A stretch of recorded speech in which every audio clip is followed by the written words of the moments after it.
اس موقع پر مکے کے بڑے بڑے سردار موجود تھے، مگر رسول اکرم صلی اللہ تعالی علیہ وسلم نے حضرت بلال کو حکم دیا.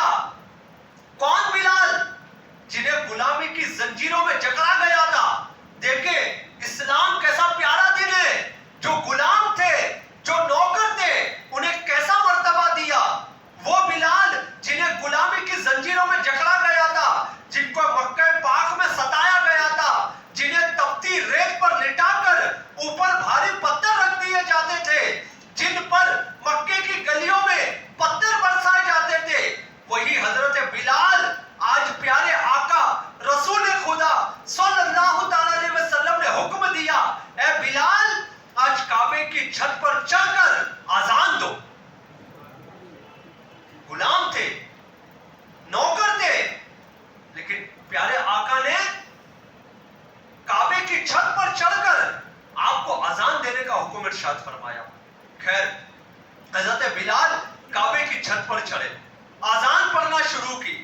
مکے کے بڑے بڑے سردار یہ عجیب منظر اپنی آنکھوں سے دیکھ رہے تھے.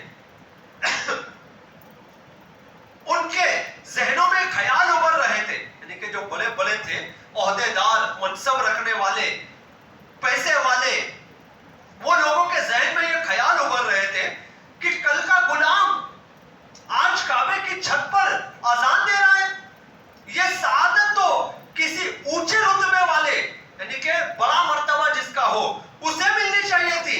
ان کے ذہنوں میں یہ وسوسے آ ہی رہے تھے کہ حضرت جبریل علیہ السلام حاضر ہو گئے. قرآن کریم کی یہ آیت کریمہ اتری، اللہ پاک نے فرمایا اِنَّا أَكْرَمَكُمْ عِنْدَ اللَّهِ أَتْقَاكُمْ. ترجمہ کنز العرفان، بے شک اللہ کے یہاں تم میں زیادہ عزت والا وہ ہے جو تم میں زیادہ پرہیزگار ہے. زیادہ عزت والا کون ہے؟ جو زیادہ پرہیزگار ہے.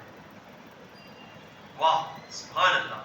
گویا یہ سمجھایا گیا، اے لوگوں، اسلام میں عزتوں کا معیار نہ آقا پر ہے نہ غلام ہونے پر ہے. نہ آقا ہونے پر ہے نہ غلام ہونے پر ہے، نہ سیٹ ہونے پر ہے نہ نوکر ہونے پر ہے. عزتوں کا معیار نہ عہدہ، نہ منصب، نہ نام و نسب ہے، نہ مال و دولت ہے، نہ ظاہری اسٹیٹس. اللہ پاک کے یہاں عزت کا معیار صرف و صرف تقوی ہے. جو نیک ہے، تقوی والا ہے، پرہیزگار ہے، جو صاحب تقوی ہے، وہی عزت والا ہے. جو صاحب تقوی نہیں، وہ بظاہر چاہے کتنا ہی بڑے رتبے والا ہو، اللہ پاک کے یہاں عزت والا نہیں. سبحان اللہ. یہ ہے اسلام کا حسن، یہ ہے اسلام کا حسن.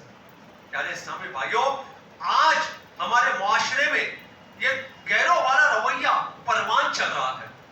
لوگ مزدوروں کو، محنت کشوں کو، غریبوں کو کم سمجھنے لگے، انہیں حقارت کی نگاہوں سے دیکھنے لگے ہیں.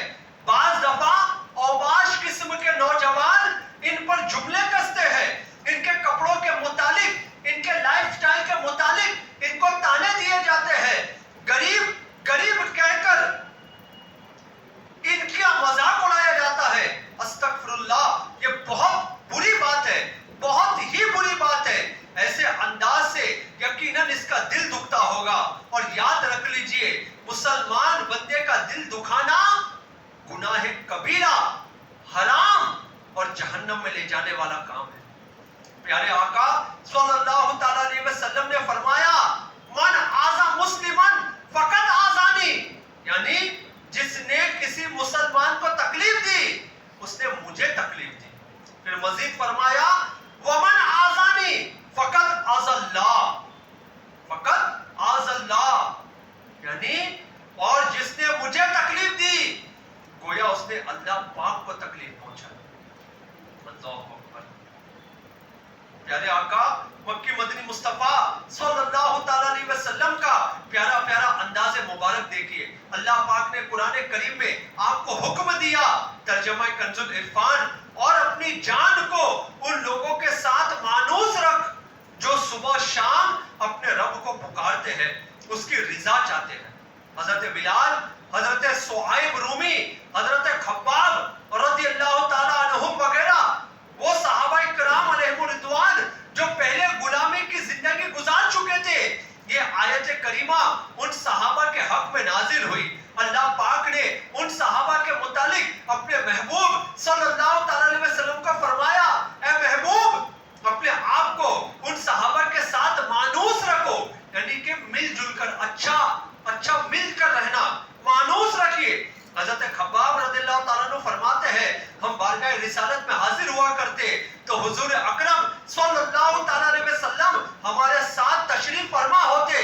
جتنی دیر ارادہ فرماتے تشریف رکھتے, پھر کوئی ضرورت ہوتی تو ہمیں وہی بیٹا چھوڑ کر تشریف لے جایا کرتے.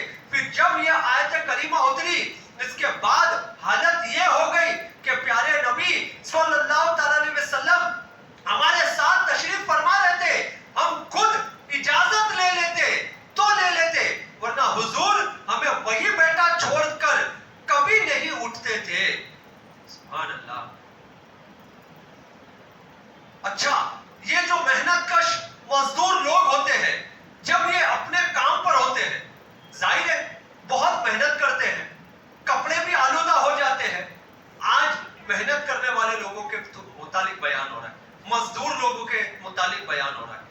بعض دفعہ تو پسینہ بہت آتا ہے, یوں ظاہری حلیہ اور طرح سے ہو جاتا ہے. بعض لوگ ان کی اس حالت کا بھی مذاق اڑا رہے ہوتے ہیں. ان کے آلودہ کپڑوں کی وجہ سے ان سے گھین محسوس کر رہے ہوتے ہیں. یہ بھی دل آزاری والا انداز ہے. روایت میں ہے جو صحابہ کرام علیہم الرضوان محنت کش تھے, بہت محنت والا کام کیا کرتے تھے, بعض دفعہ ان کے مبارک کپڑوں سے پسینے کی مہک آ رہی ہوتی تھی. پیارے آقا صلی اللہ تعالیٰ علیہ وسلم اس حالت میں بھی ان کے قریب تشریف فرما ہو جایا کرتے. کیا انداز ہے ہمارے آقا کا. ایک مرتبہ آپ صلی اللہ تعالیٰ علیہ وسلم تشریف لائے, صحابہ کرام علیہم الرضوان بیٹھے اللہ پاک کا ذکر کر رہے تھے. محنت وغیرہ کی وجہ سے ان میں سے بعضوں کے بال بکھرے ہوئے تھے, جلدیں خشک ہو چکی تھی, بعض کے پاس پہننے کے لیے صرف ایک کپڑا تھا, اسی سے اپنا ستر چھپا کر بیٹھے ہوئے تھے. پیارے آقا صلی اللہ تعالیٰ علیہ وسلم تشریف لائے, ان کے پاس بیٹھ گئے اور فرمایا, سب تعریفیں اللہ پاک کے لیے ہے جس نے میری امت میں ایسے لوگ پیدا فرمائے جن کے ساتھ اپنی جان مانوس رکھنے کا مجھے حکم دیا گیا ہے. یعنی کہ ایسے لوگوں کے ساتھ اپنا, یعنی کہ ان کے ساتھ مانوس رہنے کا, یعنی کہ ان کے ساتھ بیٹھنے کا, ان کے ساتھ اچھا برتاؤ کرنے کا حکم دیا گیا ہے. سبحان اللہ. یہ ہے پیارے نبی صلی اللہ تعالیٰ علیہ وسلم کا مبارک انداز. آپ محنت کشوں کو کتنی عزت سے نوازا کرتے تھے, ان کے پاس بیٹھتے, ان کی دل جوئی فرمایا کرتے تھے اور ان سے محبتوں کا اظہار فرماتے تھے. ہمیں بھی چاہیے کہ غریب اور جو مزدور طبقہ ہے ہم ان کو عزت دیں, ان کی قدر کریں. یہ بات یاد رکھ لیجئے, غریب ہونا, مزدور ہونا, ملازم ہونا برا نہیں ہے, اس سے شان کم نہیں ہوتی. رزق حلال کمانے کے لیے محنت مزدوری کرنا تو بہت فضیلت کی بات ہے. ایک مرتبہ پیارے آقا مکی مدنی مصطفیٰ صلی اللہ تعالیٰ علیہ وسلم تشریف فرماتے, صحابہ کرام علیہم الرضوان بھی حاضر تھے. اتنے میں ایک خوبصورت اور طاقتور نوجوان وہاں سے تیز قدموں سے چلتا ہوا گزرا. اسے دیکھ کر صحابہ کرام علیہم الرضوان بولے, کاش یہ اپنی جوانی اللہ پاک کی راہ میں لگا دیتا. جوان تھے, طاقتور تھے, خوبصورت تھے. صحابہ کرام نے گمان کیا کاش یہ اپنی جوانی اللہ کی راہ میں لگا دیتا. حضور اکرم صلی اللہ تعالی علیہ وسلم نے فرمایا, اگر یہ اپنے نابالغ بچوں کے لیے کمائی کرنے نکلا ہے, بچے نابالغ ہیں, بچوں کے لیے کمائی کرنے نکلا ہے, فَهُوَ فِي سَبِيلِ اللَّهِ, تو یہ اللہ پاک کے راستے میں ہے. اگر بچوں کے لیے کمانے نکلا ہے تو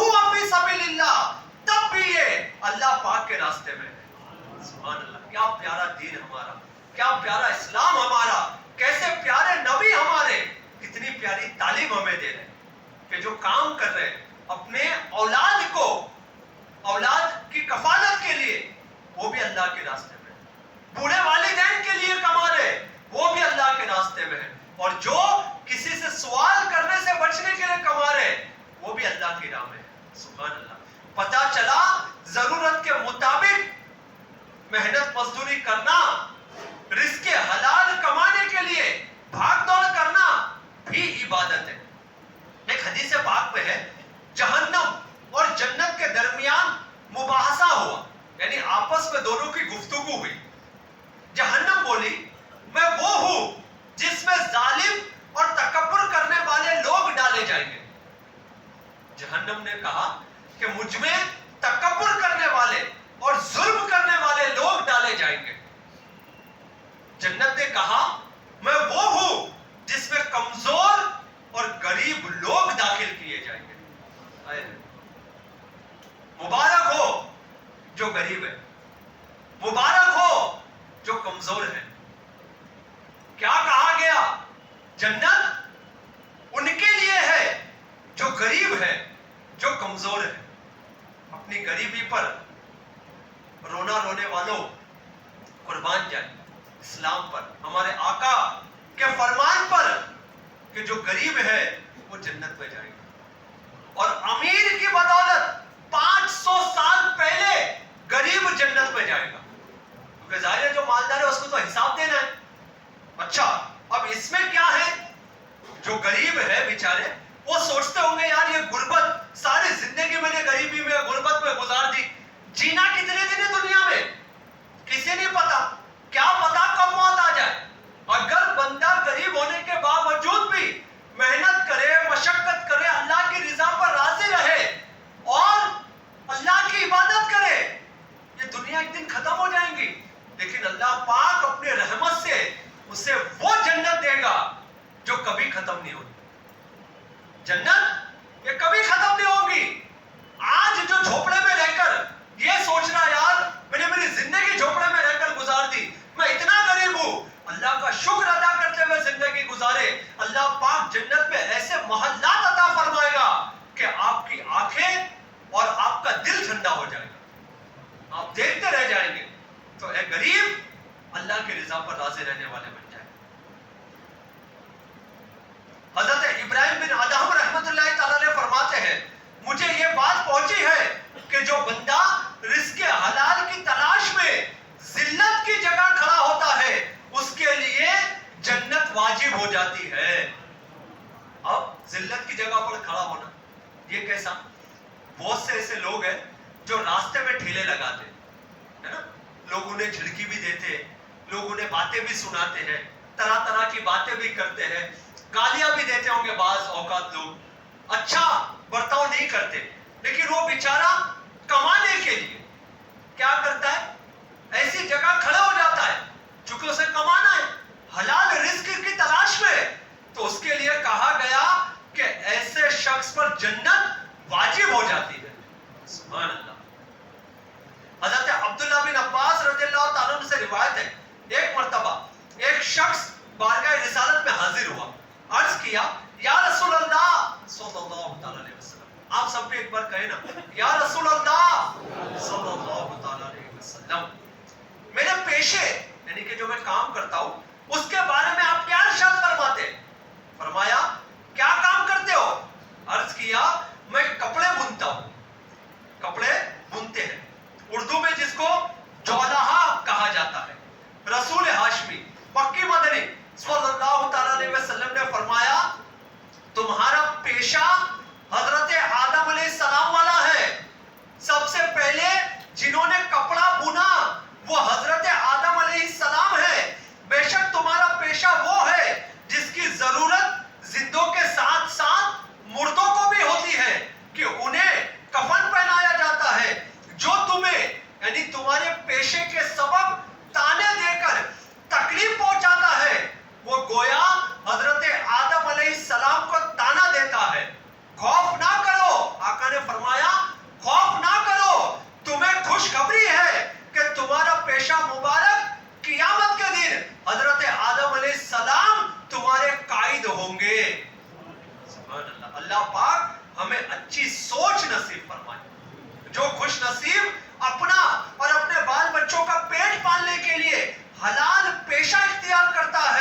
وہ اچھا انسان ہے, نیک کام کرتا ہے, ہمیں چاہیے کہ اس کی حوصلہ افزائی کرے, اگر ہو سکے تو اس کی مدد کرے, اس کا ہاتھ بٹایا کرے.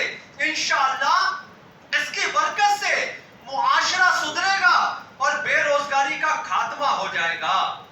سبحان اللہ. صلو علی الحبیب صلی اللہ تعالی علی محمد صلی اللہ تعالی علیہ وسلم. پیارے اسلامی بھائیوں, اب ہم اجرت, اجیر, مزدور کے بارے میں سن رہے تھے. حدیث پاک میں ہے, رسول ذیشان صلی اللہ تعالی علیہ وسلم نے فرمایا, مزدور کا پسینہ خشک یعنی سوکھنے سے پہلے اس کی مزدوری ادا کرو. یعنی کہ مزدور مزدوری کرتا ہے نا, تو اس کا پسینہ سوکھنے سے پہلے اسے اس کی اجرت, اس کی پگار دے دیا کرے. یہ حدیث پاک میں ہے. یہ بہت ضروری چیز ہے. کسی کا مال ناحق طور پر دبا لینا انتہائی سخت جرم ہے, حرام اور جہنم میں لے جانے والا کام ہے. یعنی کہ بہت سے لوگ ایسے ہوتے ہیں دینے پر قدرت رکھتے ہیں لیکن اس کے باوجود دیتے نہیں ہیں. ان کے بارے میں ہے مالک جنت قاسم نعمت صلی اللہ تعالی علیہ وسلم نے فرمایا, اللہ پاک ارشاد فرماتا ہے, میں قیامت کے دن 3 افراد کا مقابل ہوگا, یعنی سخت سزا دوں گا. پہلا, ایک وہ شخص جو میرے نام پر وعدہ کرے پھر توڑ دے. دوسرا, وہ شخص جو کسی آزاد انسان کو بیچ دے اور پھر اس کی قیمت کھا لے. تیسرا, وہ شخص جس نے کوئی مزدور اجرت پر لیا اور پھر اس سے کام تو پورا لیا لیکن اس کی اجرت اس نے نہ دی. اجرت اس نے نہ دی. تو غور کرنا چاہیے کہ ہم اگر اجرت دے سکتے ہیں, بعض اوقات ہم بھی اپنے گھر مزدور کو بلاتے ہیں, گھر بنانے کے لیے, پنکھا بنانے کے لیے, لائٹ بنانے کے لیے. اب جیسے کہ بقرہ عید کا مہینہ قریب آ رہا ہے نا, بقرہ عید کا مہینہ قریب آ رہا ہے. بعض لوگ قصاب کو بلائیں گے اپنے گھر پر یا جا بھی کہ ہمارے گھر پر آ کر بکرا ذبح کرو, اس کی کھال نکالو اور جو بھی ہے.